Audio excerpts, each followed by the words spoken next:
नमस्कार दोस्तों, आप सभी का स्वागत है आज की क्लास में। दोस्तों आज की क्लास में हम लोग सीखेंगे सिंपल प्रेजेंट टेंस।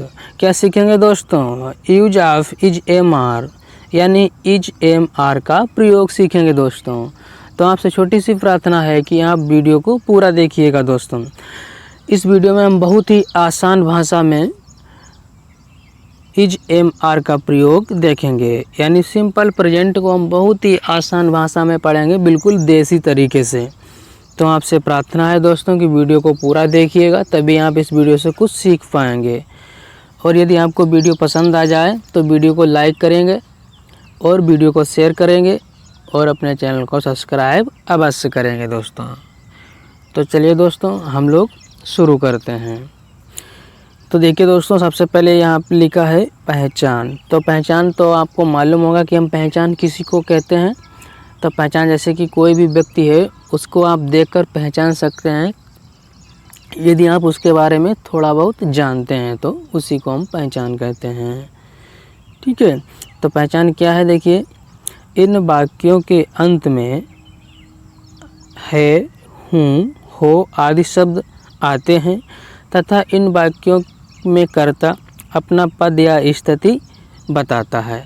आपको ध्यान रखना है, सिंपल प्रेजेंट के जो भी वाक्य होंगे उसके अंत में यानी लास्ट में है शब्द होगा और उसके साथ में जो भी कर्ता होता है वह अपना पद बताएगा या स्थिति वगैरह बताएगा। पद की बात की जाए जैसे पोजीशन, मैं एक लड़का हूँ या मैं एक अध्यापक हूँ, इस तरीके से।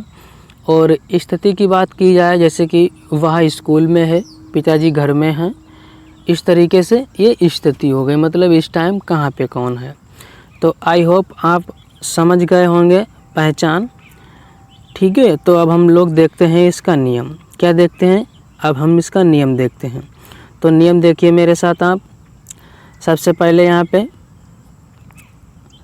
रूल यानी फार्मूला, नियम। ठीक है, तो सबसे पहले हम देखेंगे अफर्मेटिव सेंटेंस यानी सकारात्मक वाक्य।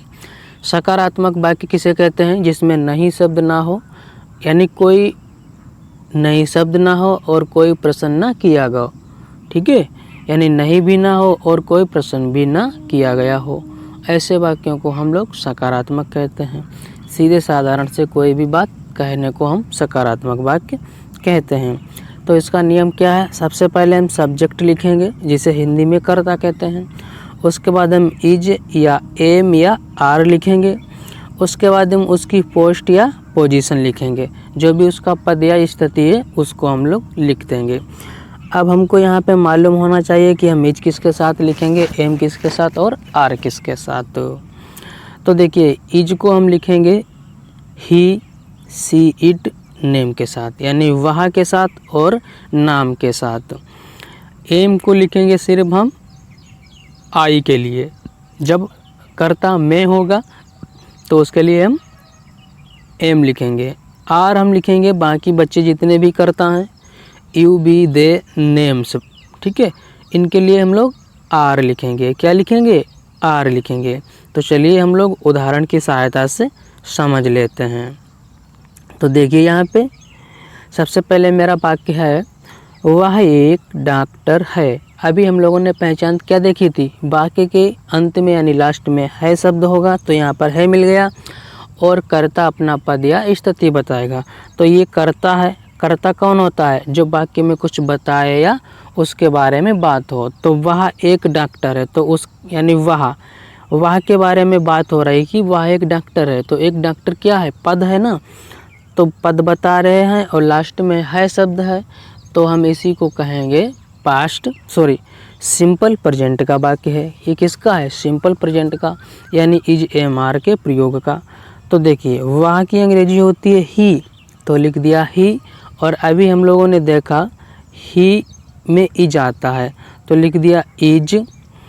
एक के लिए हमने किया आ और डॉक्टर के लिए डॉक्टर, तो क्या वाक्य बन गया? He is a doctor, he is a doctor.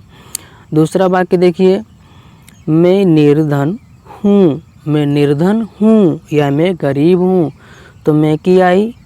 ठीक है, मैं की क्या हो गई? आई, यानी मैं की अंग्रेजी को आई लिखते हैं और मे के लिए यहाँ पे हमने बताया था एम लिखेंगे, तो यहाँ पे एम लिख दिया, आई एम। अब स्थिति इनकी गरीब है तो गरीब की अंग्रेजी लिखी पुअर, तो क्या वाक्य बना, I am poor, I am poor. दूसरा वाक्य देखिए, तुम स्कूल में हो, तो तुम स्कूल में हो। अब देखिए हो लास्ट में है और स्कूल में क्या है, एक स्थिति है कि मतलब इस समय उनकी स्थिति क्या है, इस समय वो कहाँ पे हैं, तो इस समय वो स्कूल में हैं। तुम स्कूल में हो तो तुम की अंग्रेजी यू, तुम के लिए आर बोला हमने, क्या बोला ये देखिए आर, तो लिख दिया आर। और मैं की अंग्रेजी इन, स्कूल की स्कूल, तो क्या हो गया, यू आर इन स्कूल, तुम स्कूल में हो। इस तरीके से दोस्तों सीखिए आप टेंसेस, बहुत ही आसानी से आप सीख जाएंगे। दोस्तों यदि आपको यह वीडियो अच्छा लग रहा है तो वीडियो को लाइक करें, शेयर करें अपने दोस्तों में और अपने चैनल को सब्सक्राइब अवश्य करें। तो चलिए दो नियम, निगेटिव सेंटेंसेस यानी नकारात्मक वाक्य। अब हम जानेंगे कि नकारात्मक वाक्य कैसे बनाएंगे, और नकारात्मक वाक्य आपको मालूम होना चाहिए, नकारात्मक वाक्य में नहीं शब्द होता है दोस्तों। तो देखिए इसका नियम क्या है, देखिए यहाँ पे देखिए, सब्जेक्ट इज या एम या आर, नॉट पोस्ट या पोजीशन। सबसे पहले आपको सब्जेक्ट लिख देना है, फिर इज या एम या आर से एक चीज़ लिखना है, फिर नॉट लिखना है, फिर उसका पद या स्थिति लिखना है। तो चलिए हम लोग एग्जाम्पल से समझ लेते हैं, यहाँ पे उदाहरण से हम लोग समझते हैं।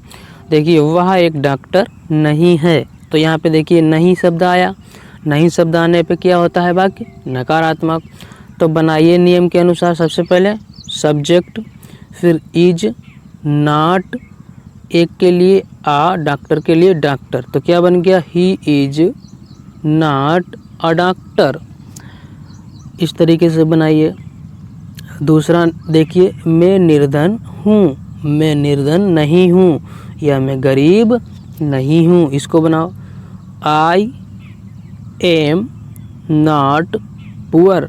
मैं के लिए आई और आई के लिए एम और नॉट, पुअर मीन्स गरीब, तो आई एम नॉट पुअर, मैं गरीब नहीं हूँ। नंबर तीसरा देखिए वाक्य, तुम स्कूल में नहीं हो, तो तुम की अंग्रेजी यू और तुम के लिए क्या लिखते हैं, आर, तो लिख दिया आर नॉट इन स्कूल, तो you are not in school, तुम स्कूल में नहीं हो।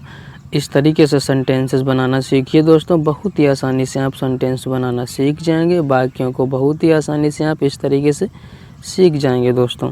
तो चलिए दोस्तों इसका लास्ट नियम बचा है नंबर 3, इसको भी हम लोग सीख लेते हैं। तो देखिए इंट्रोगेटिव सेंटेंस यानी प्रश्नवाचक वाक्य बनाने का नियम। दोस्तों प्रश्नवाचक वाक्य कैसे होते हैं, प्रश्नवाचक वाक्यों में कोई भी प्रश्न किया जाता है। जब प्रश्न किसी वाक्य में किया जाए तो समझ लेना कि ये प्रश्नवाचक वाक्य हैं। अच्छा इसके दो नियम होते हैं दोस्तों, कितने नियम होते हैं, दो नियम होते हैं। तो चलिए दोनों को हम लोग सीख लेते हैं। नंबर 1 नियम होता है जब वाक्य में क्या शब्द पहले हो, ठीक है, आपको ध्यान रखना है जब क्या शब्द पहले हो। यहाँ पर हम लिख देते हैं क्या, ठीक है, तो आपको ध्यान रखना है जब क्या शब्द पहले हो तो आपको ये लगाना नंबर 1 नियम। ठीक, देखिए कैसे लिखेंगे इसको, सबसे पहले इज या एम या आर लिखेंगे, फिर हम लोग सब्जेक्ट लिखेंगे, फिर उसकी पोस्ट या पोजीशन लिख देंगे और प्रश्नवाचक ये चिन्ह लगा देंगे। ठीक है, अब जब प्रश्नवाचक शब्द क्या वाक्य के पहले ना हो, ठीक है, यानी बीच में हो कहीं पे कोई भी प्रश्नवाचक शब्द, तो आपको दूसरा नियम लगाना है ये वाला। इसमें क्या है, WH फैमिली यानी प्रश्नवाचक शब्द सबसे पहले लिखना, फिर इज एम आर लिखना, फिर पोस्ट या पोजीशन लिखकर प्रश्नवाचक चिन्ह लगा देना, बस मेरा वाक्य बन गया। ठीक है, तो चलिए बनाते हैं हम लोग। क्या वह एक अध्यापक है, तो क्या सबसे पहले हमने बताया हो तो पहला नियम लगाना। पहला नियम क्या कहता है, इज या एम या आर। अब वह एक अध्यापक तो वह के लिए ही होता है, तो ही के लिए हम क्या लगाते हैं, इज, तो हमने लिखा इज। अब सब्जेक्ट ही, अब पोजीशन या उसका पद, तो पद क्या है, एक अध्यापक का, तो अ टीचर, तो क्या वाक्य बन गया, इज ही अ टीचर और प्रश्नवाचक चिन्ह लगा दिया, इज ही अ टीचर, ये वाक्य बन गया। दूसरा देखिए, मैं गरीब क्यों हूँ, मैं गरीब क्यों हूँ। तो अब देखिए ये क्यों प्रश्नवाचक शब्द है वाक्य के बीच में, तो इसमें दूसरा नियम लगेगा। तो यहाँ पे क्या लगेगा, प्रश्नवाचक शब्द। तो प्रश्नवाचक शब्द क्यों है, क्योंकि अंग्रेजी होती है वाई, तो लिखा वाई।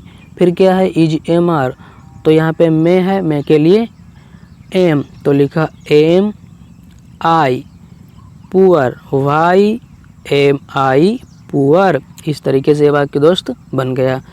देखिए तीसरा वाक्य क्या है, क्या तुम स्कूल में हो। अब क्या पहले है तो पहला नियम लगा, तो तुम है, तुम के लिए क्या लगेगा, आर, तो सबसे पहले लिखो आर यू। अब स्थिति लिखो इन स्कूल, तो क्या बन गया, आर यू इन स्कूल। ये मेरा वाक्य बन गया इस तरीके से दोस्तों। तो दोस्तों अब वीडियो को हम लोग यहाँ पे एंड करते हैं, यानी समाप्त करते हैं। तो आज हम लोगों ने दोस्तों सिंपल प्रेजेंट पढ़ना सीखा, यानी इज एम आर का प्रयोग सीखा। आई होप दोस्तों आपको यह वीडियो अच्छा लगा होगा। यदि आपको यह वीडियो ज़रा सा भी पसंद आया हो तो इस वीडियो को एक लाइक करें, शेयर करें अपने दोस्तों में और अपने चैनल को सब्सक्राइब अवश्य करें। दोस्तों वीडियो आपने यहाँ तक देखा, आपका बहुत बहुत धन्यवाद। चलिए दोस्तों मिलेंगे आपको नेक्स्ट क्लास में। जब तक खुश रहिए, खुशियाँ बांटते रहिए, अपने बच्चों को पढ़ाते रहिए और अपने माता पिता के साथ खुशी से अपने घर पर रहिए।